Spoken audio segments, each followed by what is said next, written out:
அங்குசம் நேயர்களுக்கு வணக்கம். வழக்கமா மோசடி கதைகளை பத்தி தான் பேசியிருக்கிறோம். இந்த முறை ஒரு கிரைம் ஸ்டோரியை பத்தி பேசலாம். அங்குசம் இதழினுடைய ஆண்டு சந்தா வெறும் 500 ரூபாய் தான். ஓராண்டு சந்தா 52 இதழ்களுக்கான சந்தா 500 மட்டும்தான். ஒவ்வொரு வியாழந்தோறும் உங்கள் இல்லம் தேடி அங்குசம் வார இதழ் வந்து சேரும்.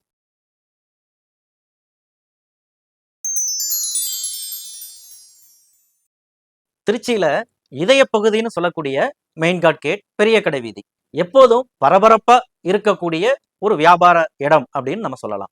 குறுக்கு நெடுக்குமா அந்த பகுதியில ஜனத்திரள் போய்கிட்டு இருந்த அந்த ஒரு தருணத்துலதான் ஒரு 4 பேர் கொண்ட கும்பல் ஒரு வீட்டுக்குள்ள நுழையிறாங்க.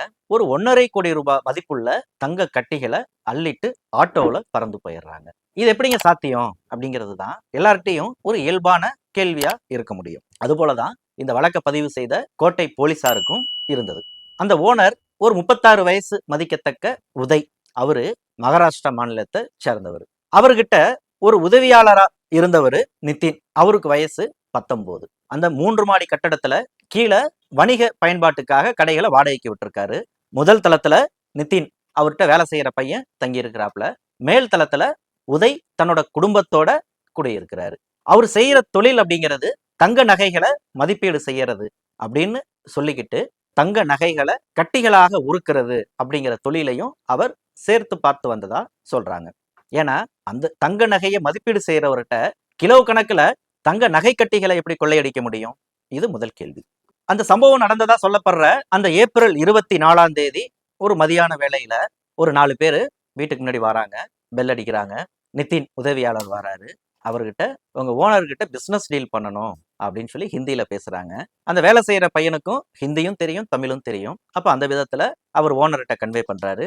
மேல கூட்டிட்டு போறாங்க. அந்த 4 பேரோட சேர்ந்து நித்தினும் 5 நபர்களுமா ஓனர் உதய் சந்திக்கிறதுக்கு மேல போறாங்க.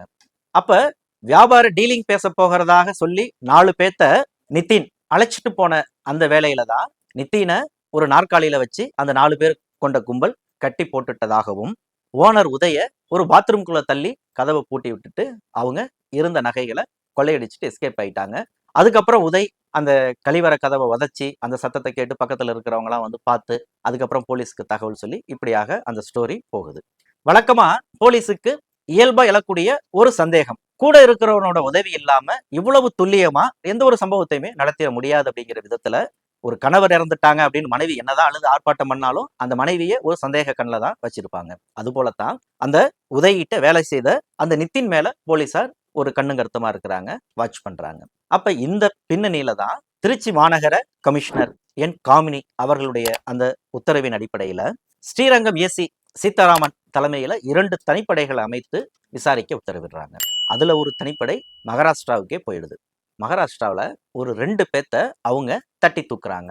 அந்த 2 பேரை தட்டுனதுல அவங்க கொட்டின விஷயம்தான் ரொம்ப சுவாரஸ்யமானது. ஏன்னா இந்த உதயிட்ட இருக்கிற இந்த கிலோ கணக்கிலான தங்கத்தை கொள்ளையடிக்கிறதுக்கு 2 மாசமா பிளான் பண்ணியிருக்கிறாங்க. அவங்களோட பிளான் என்ன அப்படின்னு சொன்னா, இது போல யாரெல்லாம் தங்க நகையில பிசினஸ்ல ஈடுபட்டு இருக்காங்களோ, தங்க நகைன்னு நம்ம பொதுவா சொல்றதை காட்டிலும் தங்க நகையை கடத்துறது அல்லது ஒரு இல்லீகல் பிசினஸ், சட்டத்துக்கு புறம்பான வகையில, அதை நான் ஜிஎஸ்டி வரி ஏய்ப்புக்காக பண்றேன் அப்படின்னு நீங்க சாதுரியமா சொல்லி கொண்டாலும், யாரெல்லாம் சட்டவிரோதமான முறையில இந்த தங்க நகைகளை தங்க கட்டிகளை கைமாற்றம் செய்யறாங்களோ அல்லது பரிமாற்றம் செய்யறாங்களோ அந்த கும்பல் தான் இந்த கும்பலினுடைய ஒரு டார்கெட். அப்ப இவங்க என்ன பண்றாங்க, இவங்க கிட்ட இருக்கக்கூடிய ஒரு ஆட்களை நல்லா ட்ரெயின் பண்றாங்க. அவங்களுக்கு அந்த மகாராஷ்டிராவில் பேசக்கூடிய மராத்தி மொழி அவங்களுக்கு தெரிஞ்சிருக்கணும், ஹிந்தி தெரிஞ்சிருக்கணும், தமிழ் அல்லது பக்கத்துல வந்து தெலுங்கு, இது போன்ற மொழிகளை அந்த பிராந்திய மொழிகளையும் கூடவே கத்து கொடுத்துட்றாங்க.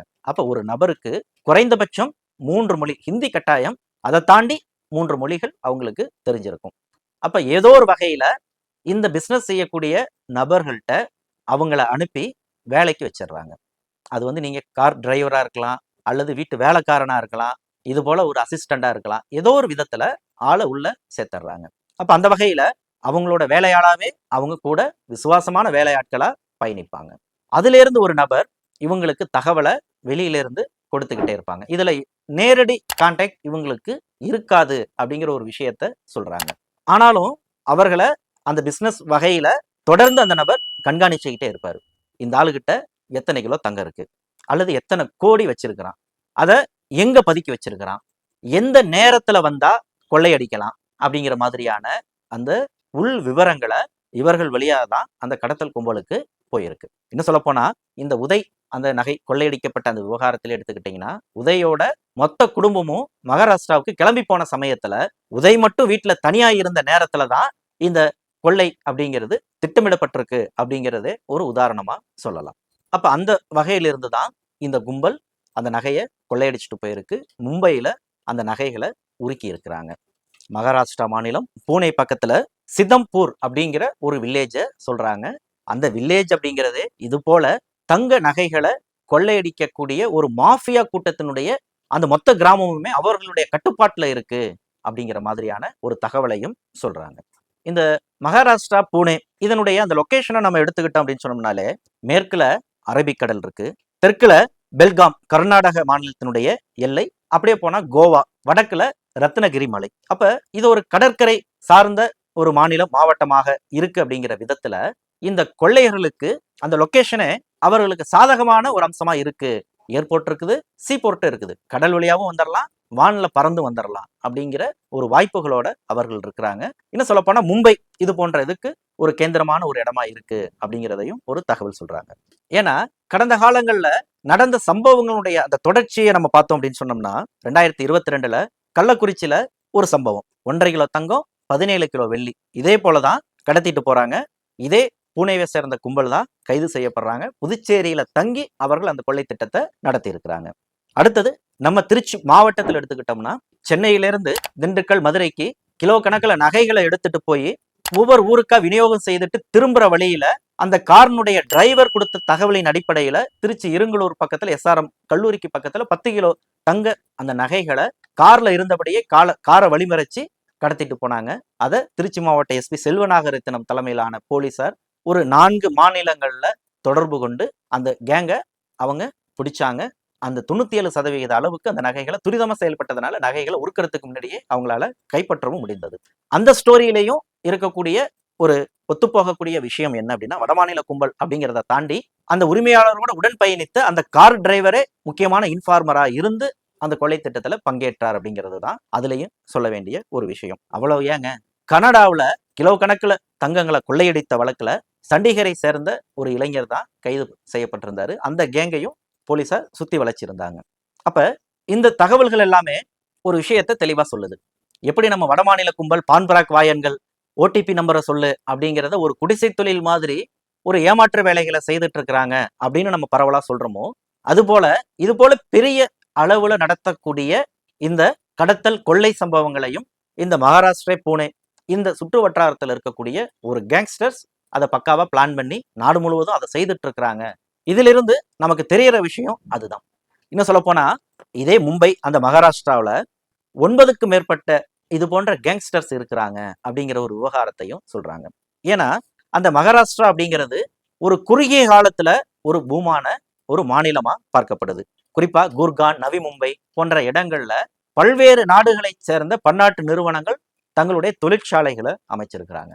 அப்ப அந்த தொழிற்சாலைகள் உள்ள வரும் பொழுது ஒண்ணுக்கும் ஆகாத விவசாய நிலங்கள் கூட அந்த விவசாயிகள் தன்னுடைய வாழ்நாள்ல எதிர்பார்க்காத ஒரு விலை அந்த நிலங்களுக்கு கிடைக்குது. அப்ப அதை விவசாயிகளிடமிருந்து கைப்பற்றி கொடுப்பதற்கு ஒரு புரோக்கர் கூட்டம் இருந்தது. நிலங்களை கைப்பற்றி கொடுத்தாங்க. கம்பெனிகள் வந்ததுக்கு அப்புறம் அந்த கம்பெனிகளிடமிருந்து ஆதாயம் பெறுவதற்கு அவர்களுக்குள்ளார ஒரு கேங் வார். எதுக்கு? அந்த கம்பெனிகளுடைய ஸ்கிராப் எடுத்துக்கிறதுக்கு, அந்த கம்பெனிகளுக்கான டிரான்ஸ்போர்ட்டை இயக்குவதற்கான கான்ட்ராக்ட் பெறுவதற்கு, அந்த கம்பெனிகள்ல செக்யூரிட்டிகளை நியமிப்பதற்கான அந்த கான்ட்ராக்டை யார் கைப்பற்றுறது அப்படிங்கிறதுக்கு, அந்த கம்பெனிக்குள்ளார கேன்டீன்களை யார் நடத்துறது அப்படிங்கிறது, இது போன்ற அந்த தொழில் போட்டிகள் இதெல்லாம் ஒரு குறுகிய காலத்துல ஒரு கோடீஸ்வரனாக உயர்வதற்கான ஒரு வாய்ப்பாக அவர்களுக்கு இருந்தது. அப்ப இந்த தொழில் போட்டிகள் நூடாகத்தான் அங்க ஒரு கேங்ஸ்டர் குரூப்பும் கிரியேட் ஆகுது. தமிழகத்துல இந்த ஸ்கிராப், இந்த பன்னாட்டு தொழிற்சாலைகள் அப்படின்னு எடுத்துக்கிட்டோம்னா அந்த ஸ்ரீபெரும்புதூர், ஒரகடம் அந்த மாவட்டங்கள்ல ஏறத்தாழ இதே போன்ற போக்கையும் நாம் இந்த இடத்துல ஒப்பிட்டு பார்க்க முடியும். என்னதான் இந்த மகாராஷ்டிரா பூனே அப்படிங்கிறது ஒரு எஜுகேஷனலுக்கான ஒரு ஹப்பா இருக்கு அப்படின்னு நம்ம வெளியில சொல்லிக்கலாம். ஒரு டாப் ஒரு முன்னணி மேனுஃபேக்சரிங் மாநிலமாக அது இருக்கு அப்படின்னு நாம சொல்லிக்கலாம். அல்லது அது ஒரு சாஃப்ட்வேர் சிட்டியாக இருக்கு அப்படின்னு நம்ம எந்த அளவுக்கு சொல்றோமோ அதற்கு அப்படியே நேர்மாறாக அந்த மகாராஷ்டிரா பூனே சுற்றியுள்ள அந்த பகுதிகளில் இது போன்ற கேங்ஸ்டர்ஸும் இருக்கிறாங்க. இதை ஒரு தொழில்முறை கொள்ளையர்களாகவே அவர்கள் அங்கே வளர்ந்துட்டு இருக்கிறாங்க அப்படிங்கிற ஒரு விவரத்தை தான் இதன் வழியா நாம் அறிய முடியுது. இந்த வழக்கை நாம் தொடர்ந்து அவதானிப்போம். நம்மளுடைய திருச்சி சிட்டி போலீஸார் அடுத்து இதுல என்னென்ன ஒரு அதிர்ச்சிகரமான அல்லது உண்மை விவரங்களை எப்படி வெளியில கொண்டு வராங்கிறத நாமளும் தொடர்ந்து பதிவு செய்வோம். நன்றி.